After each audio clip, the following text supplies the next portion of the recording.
AC से bulb जल रहा है, लेकिन डीसी लगाते ही सब बंद हो जाता है क्योंकि ट्रांसफार्मर सिर्फ एसी पर काम करता है। चलो 3D में इसका असली राज समझते हैं। ट्रांसफार्मर एक ऐसा इलेक्ट्रिकल डिवाइस है जो एसी वोल्टेज को कम या ज्यादा करता है।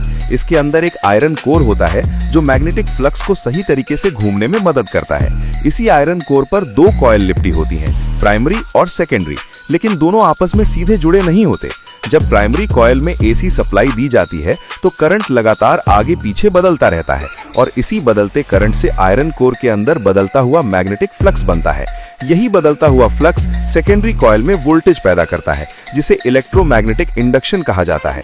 और इस तरह बिना किसी डायरेक्ट कनेक्शन के सेकेंडरी साइड पर बिजली मिल जाती है और बल्ब जल उठता है।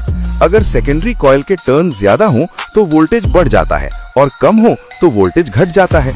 इसी सिद्धांत पर स्टेप अप और स्टेप डाउन ट्रांसफार्मर काम करते हैं।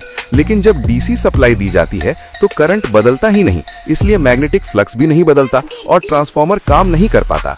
इसी वजह से चार्जर, इन्वर्टर और पावर सप्लाई जैसे उपकरणों में ट्रांसफार्मर बेहद जरूरी हिस्सा होता है।